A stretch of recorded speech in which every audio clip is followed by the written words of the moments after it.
막달라 마리아라고 하는 한 여인에게 예수님 부활하셔서 처음으로 만나주시고 부활의 소식을 전하고 계십니다. 그렇다면 주님은 많은 제자들과 성도들 중에서 왜 하필이면 막달라 마리아를 가장 먼저 부활하셔서 만나주시고 그 소식을 전해주셨을까요? 그것은 주님의 마음속에 있는 비밀이겠죠. 그러나 사복음서의 내용을 한번 찬찬히 분석해보고 깊이 살펴보면 왜 그랬을까 어느 정도는 짐작이 갑니다. 막달라 마리아에 대한 사복음서의 기록을 살펴보면 막달라 마리아가 총 13번 등장하고 있습니다. 그 내용을 종합해서 그녀의 삶을 재구성해보면 대략 다음과 같습니다. 막달라 마리아는 갈릴리 서쪽에 있는 막달라라고 하는 마을에 살고 있었던 한 여인이었습니다. 그런데 그녀에게는 치명적인 문제가 있었습니다. 그것은 다름 아니라 귀신에 들린 것입니다. 그런데 하나의 귀신 들려도 심각한 문제가 발생하는데 7 귀신이 들렸어요. 그러니 그 삶이 얼마나 비참하고 곤궁하고 괴로웠겠습니까? 당시에 귀신 들리면은 사람들을 집에서나 마을에서 격리시키고 쫓아내어 버립니다.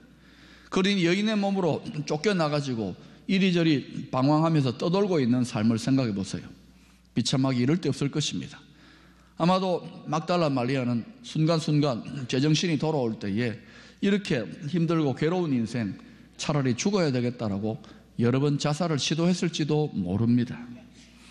이와 같이 소망이 없는 인생, 차라리 죽었으면 좋겠다 하는 이런 인생에게 주님께서 복음을 전하시기 위하여 찾아오셨을 때에 만나주십니다. 사람들은 다 추하고 더럽고 공격적이라고 배척했던 그 여인을 주님은 버리지 않으시고 따뜻하게 맞이해 주십니다. 뿐만 아니라 놀라운 능력으로 그녀 안에 있던 7 귀신을 쫓아내 주시고 완전히 그녀의 인생을 새롭게 회복시켜 주십니다. 막달라 마리아는 주님을 만나서 인생이 달라지고 난 직후부터 끝까지 주님을 따라다니며 함께 했습니다. 먼저 막달라 마리아는 주님께서 공생의 사역을 시작하실 때에 주님을 따르며 섬겼습니다. 누가복음 8장 1절 3절의 내용을 보면은 이렇게 증거하고 있습니다. 여러분 읽어보실까요? 시작. 그 후에 예수께서 각 성과 마을에 두루 다니시며 하나님의 나라를 선포하시며 그 복음을 전하실새 12제자가 함께하였고 또한 악귀를 쫓아내심과 병고침을 받은 어떤 여자들 곧 7 귀신이 나간 막달라인이라 하는 마리아와 헤롯의 청지기 구사의 아내 요한나와 수산나와 다른 여러 여자가 함께하여 자기들의 소유로 그들을 섬기더라. 막달라를 포함해서 예수님의 능력으로 말미암아 귀신에게서 해방되고 또 치유를 경험한 여인들이 자신들의 소유를 가지고 예수님과 제자들을 섬겼다라고 이야기합니다. 아마도 주님과 제자들의 식사를 섬기고 또 여러 가지 필요한 일들을 감당하지 않았겠나 추측을 해봅니다. 이 다음으로 막달라 마리아는 주님께서 십자가에 돌아가실 때 그 고난의 현장에 또 함께하고 있는 것을 볼 수 있습니다. 이에 대해 마태복음 27장 55절 56절은 이렇게 기록하고 있습니다. 예수를 섬기며 갈릴리에서부터 따라온 많은 여자가 거기 있어 멀리서 바라보고 있으니 그 중에는 막달라 마리아와 또 야고보와 요셉의 어머니 마리아와 또 세베대의 아들들의 어머니도 있더라. 주님의 사역 현장에 함께 했을 뿐만 아니라 주님이 십자가에서 고난당하실 때 그 고난의 현장에도 막달라 마리아는 어김없이 등장합니다. 그리고 더 나아가서 주님께서 죽으시고 이제 주님을 장사 지내어서 그 무덤에 있을 때에도 막달라 마리아는 거기에 또 나타나고 있습니다. 마태복음 27장 59절 61절을 보면 이렇게 기록하고 있습니다. 요셉이 시체를 가져다가 깨끗한 세마포로 싸서 바위 속에 판 자기 새 무덤에 넣어두고 큰 돌을 굴려 무덤 문에 놓고 가니 거기 막달라 마리아와 다른 마리아가 무덤을 향하여 앉았더라. 막달라 마리아는 제자들도 도망친 자리, 심지어 예수님의 가족들조차도 떠나버린 그 자리에 끝까지 함께하며 있다는 사실을 알 수 있습니다. 그리고 오늘 본문 1절을 보면 막달라 마리아는 또다시 안식 후 첫날 무덤으로 새벽같이 찾아오고 있음을 알 수 있습니다. 안식 후 첫날 일찍이 아직 어두울 때에 막달라 마리아가 무덤에 와서 돌이 무덤에서 옮겨진 것을 보고, 막달라 마리아는 무덤이 비어있는 것을 보고 제자들에게 달려가서 그 사실을 알렸습니다. 그 결과로 베드로와 요한이 허겁지겁 뛰어와서 무덤을 확인합니다. 빈 무덤인 것을 확인하고 이 두 제자는 거기에 더 이상 머물지 않고 다시 집으로 돌아갑니다. 그런데 11절을 보시면 막달라 마리아는 돌아가지 않고 그 빈 무덤에 서서 슬피 울며 있습니다. 자, 이와 같은 사복음서 전체에 등장하는 막달라 마리아의 행적을 살펴보면 우리가 어떤 결론에 도달할 수 있을 것 같습니까? 이 막달라 마리아는 제자들보다도, 심지어 예수님의 가족들보다도, 그 누구보다도 뜨겁게 예수님을 사랑했다 하는 것을 알 수 있습니다. 더욱더 주님을 사랑했던 여인인 것이죠. 주님을 만나고 자기 인생이 회복된 이후로 막달라 마리아는 한시도 예수님 곁을 떠나지 않았고 심지어 무덤에까지 뜨거운 사랑으로 끝까지 함께했다는 사실을 알 수 있습니다. 결국 부활하신 주님, 왜 막달라 마리아를 찾아오셨을까? 가장 먼저 그것은 바로 그녀의 가슴 속에 불타고 있는 이 뜨거운 사랑, 그 사랑에 이끌려서 가장 먼저 마리아를 찾아오셨다고 저는 생각합니다. 요한복음 14장 21절에 이런 약속의 말씀이 나오지요. 여러분 읽어보실까요? 시작.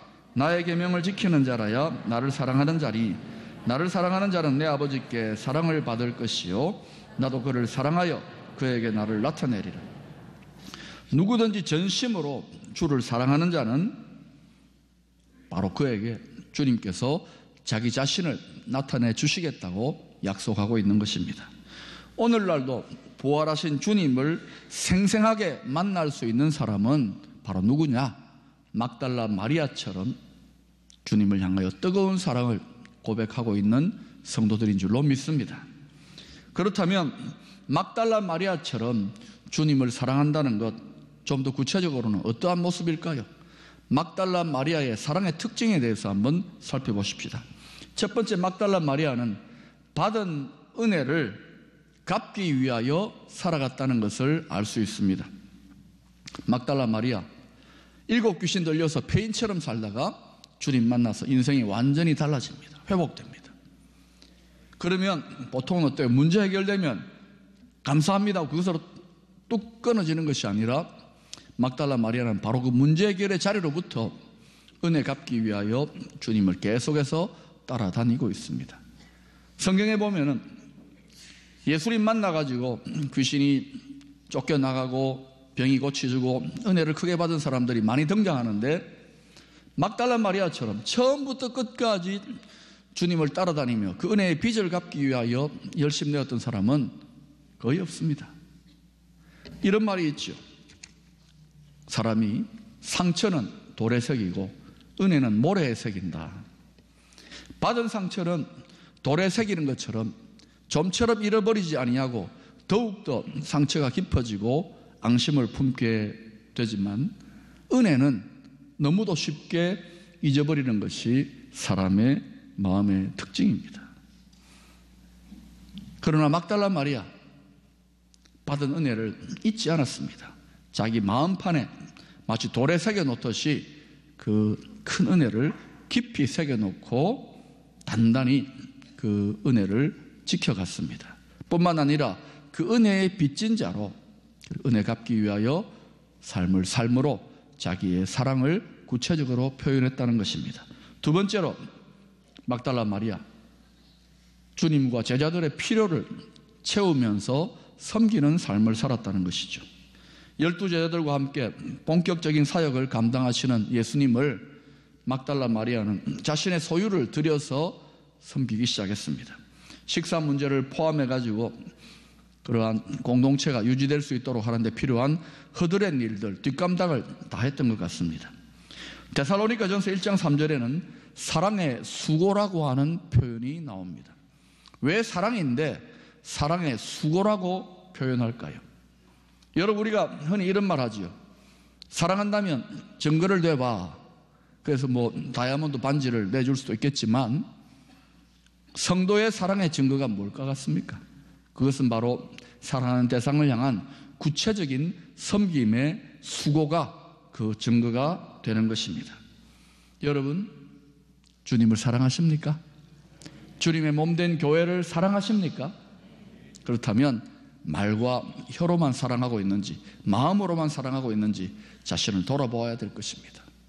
여러분의 주의 몸된 교회, 주님을 향한 사랑을 섬김의 수고로 입증할 수 있기를 축원합니다. 세 번째로, 막달라 마리아는 항상 주님 곁을 지켰다는 것입니다. 앞서 살펴본 것처럼 막달라 마리아, 회복되고 난 이후에 처음부터 끝까지 주님 곁을 바싹 따라다녔습니다. 제자들도 심지어 가족들조차 떠났던 그 자리에, 그 고난과 죽음의 자리에조차 마리아는 함께함으로 주님을 향한 자신의 사랑을 나타내 보였습니다. 여러분이 주님을 사랑한다면 주님 곁에 나아갈 수 있도록, 주님이 역사하는 곳, 주님의 은혜가 나타나는 곳에 함께하기를 힘쓰는 것으로 나타나게 될 것입니다. 그러니 이런 막달라 마리아의 사랑, 주님께서 얼마나 소중하고 귀하게 생각했겠고 얼마나 감동하셨겠습니까? 그래서 주님은 부활하시자마자 막달라 마리아를 가장 먼저 만나주시고 그에게 부활의 소식을 증언해 주신 것입니다. 막달라 마리아, 베드로와 요한이 돌아간 빈 무덤에서 슬피 울고 있습니다. 자신의 망가진 인생을 고쳐주시고 새롭게 회복시켜 주신 그 은혜의 주님을 이제는 다시는 만날 수 없다는 생각에 마음이 무너져 내리고 있습니다. 바로 그때 천사를 만나게 됩니다. 천사를 만났는데도 막달라 마리아에 있는 슬픔과 절망감은 사라지지 않습니다. 그러다가 부활하신 예수님이 나타나셨습니다. 그런데 막달라 마리아, 처음에는 이 부활하신 예수님을 알아차리지 못했습니다. 왜냐하면 예수님의 모습이 좀 다르게 보였을 뿐만 아니라 슬픔과 절망감이 너무 크게 그의 마음을 사로잡고 있었기 때문에 눈앞에 살아계신 주님이 계시는데도 깨닫지 못하고 알아차리지를 못했던 것입니다. 이러한 일은 우리의 경우에도 비슷하게 일어납니다.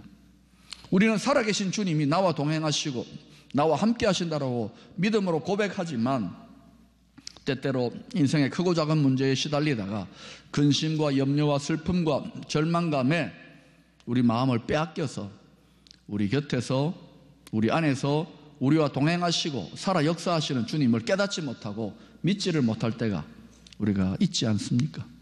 그럴 때 우리 믿음은 흔들리고 침체되어지는 것입니다. 주님은 이러한 막달라 마리아의 영적인 상태를 아시고 16절에서 그 이름을 먼저 불러주십니다. 예수께서 마리아야 하시거늘 마리아가 돌이켜 히브리 말로 라보니 하니 이는 선생님이라 하는 말이라. 슬픔에 사로잡혀 울고 있는 마리아에게 부활의 주님이 처음으로 하신 말씀이 다름 아닌 그 이름을 부드럽게 불러주신 것입니다. 마리아야. 마리아는 주님이 자신의 이름을 부르시는 그 음성을 듣고서야 비로소 살아계신 주님인 것을 알아차리게 됩니다.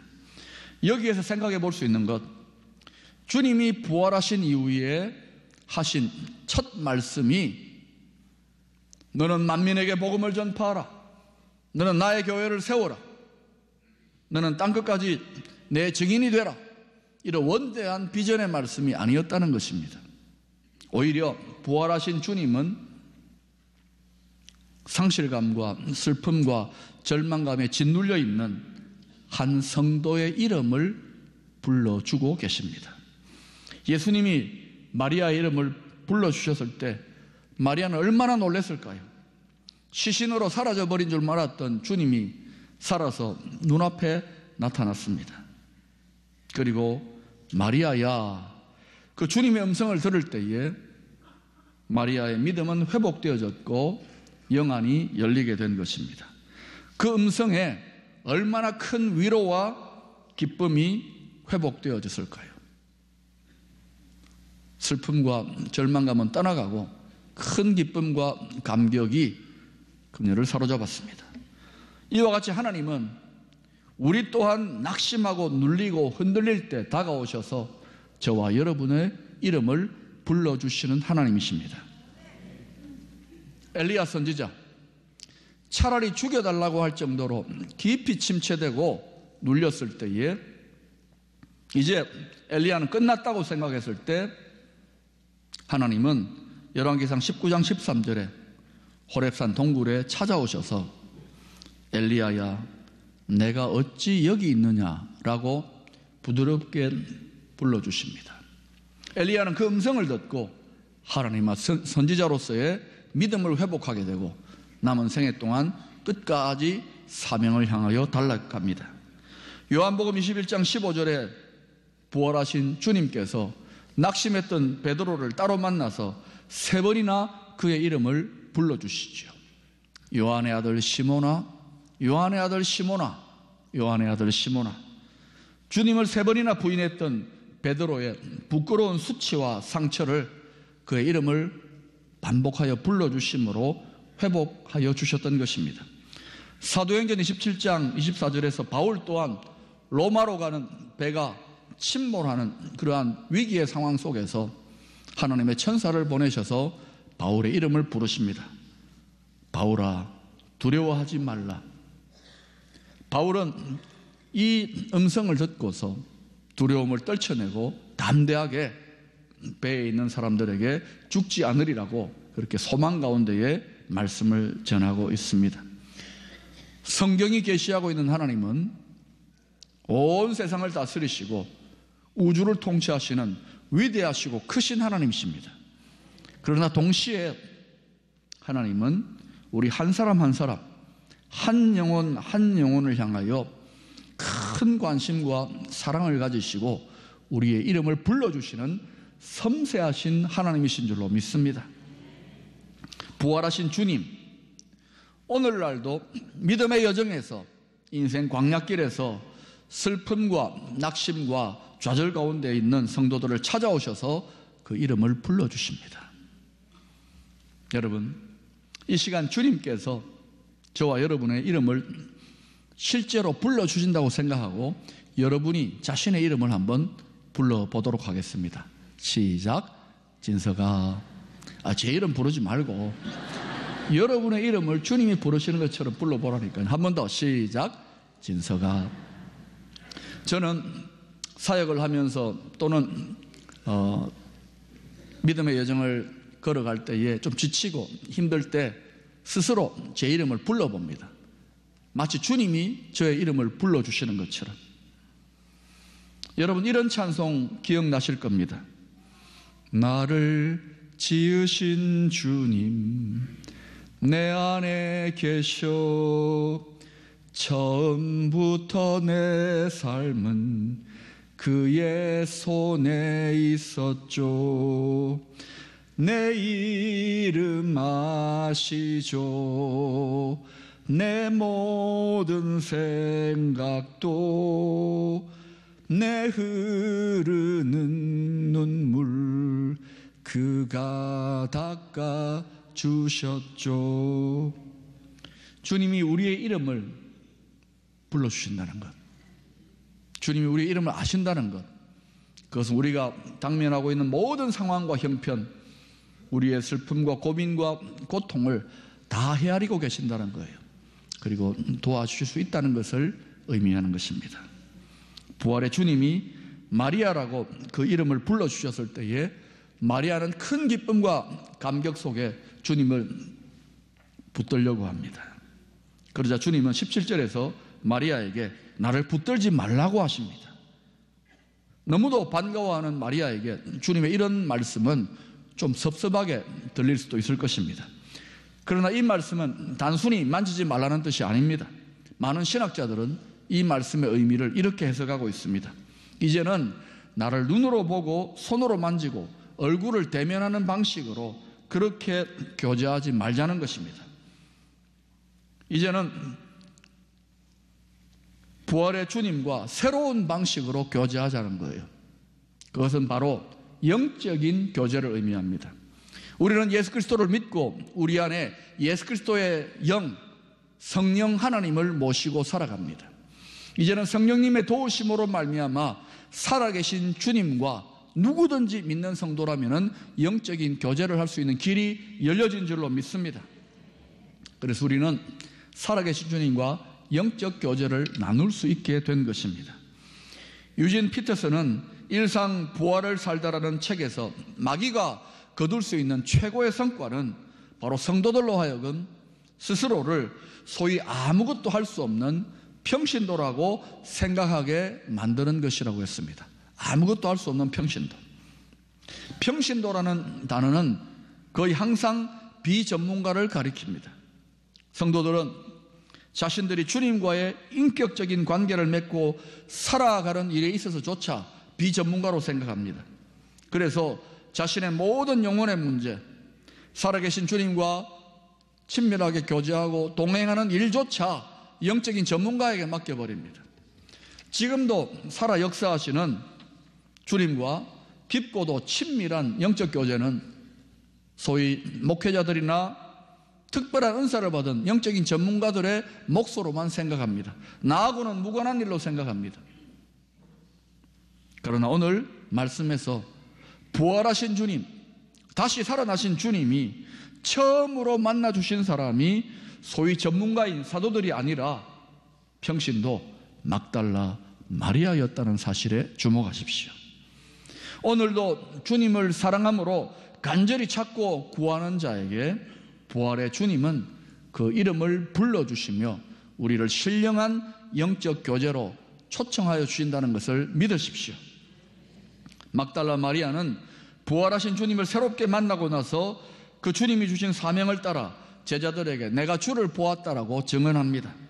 아마도 막달라 마리아는 이 이유로 살아계신 주님과 계속해서 성령의 도우심으로 지속적으로 영적인 교제를 나누면서 끝까지 부활의 복음을 증언하며 살았을 것입니다. 사도행전 9장에 보면 사울이 바울 되기 전에 다메섹으로 예수 믿는 자들을 핍박하기 위하여 나아가는 장면이 나옵니다.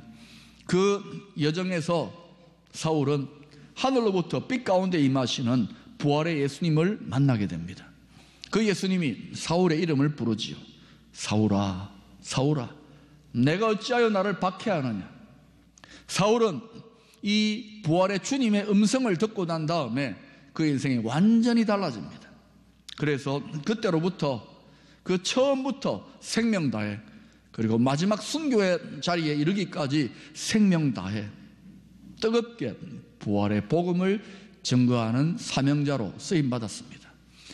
여러분, 하루 이틀, 1년, 2년 쓰임받는 거 누구나 할 수 있습니다. 그럼 한평생 불붙는 열정으로 주의 복음을 증거한다는 것 결코 쉬운 일이 아닙니다. 바울이 왜 이것이 가능했습니까? 바울 서신을 쭉 살펴보면 바울은 계속해서 지속적으로 살아계신 주님과 깊은 영적인 교제를 지속했다는 사실을 발견할 수 있습니다. 이것이 바로 바울이 끝까지 그 열정이 식지 아니하고 주의 복음을 증거할 수 있었던 동력이 되는 것입니다. 크리스천 리더십 교수인 로버트 클린턴 교수는 Finish Well, 끝이 아름다운 지도자들에 대하여 이렇게 이야기합니다. 끝까지 아름답게 쓰임받은 크리스천 지도자의 가장 중요한 특징은 지속적으로 생동감 넘치는 영적인 교제를 주님과 나누고 있는 사람들이라고 그렇게 말합니다. 저는 104세에 천국으로 가신 방지일 목사님, 100세가 넘은 나이에도 새벽 2시, 3시에 일어나셔서 말씀 보고 찬송하고 기도하면서 계속 주님과의 교제 가운데 깨어 있으면서 그 노년이 더욱더 주님과의 교제 가운데 빛났던 모습들을 보면서 아하, 그것이 그 목사님의 끝이 아름다운 비밀이구나 하는 것을 깨닫게 됩니다. 사랑하는 여러분, 여러분의 주님과 영적인 교제는 어떠합니까? 주님이 부활하셨다는 것, 과거의 역사적인 사실입니다. 그러나 동시에 지금 성도된 우리 안에 부활의 주님, 살아계신 주님이 예수 그리스도의 영으로 우리와 함께 하고 있다는 사실을 믿으시기를 바랍니다. 또한 그 부활의 주님은 미래에 언젠가 모든 믿는 자들을 부활하게 하시기 위하여 다시 오실 것입니다. 막달라 마리아처럼 주를 향한 변함없는 사랑을 드림으로 살아계신 부활의 주님과 다시 한번 생생한 영적인 교제를 회복하게 됨으로 말미암아 우리에게 맡겨주신 복음의 사명을 끝까지 한결같이 감당하는 저와 여러분 될 수 있기를 축원합니다.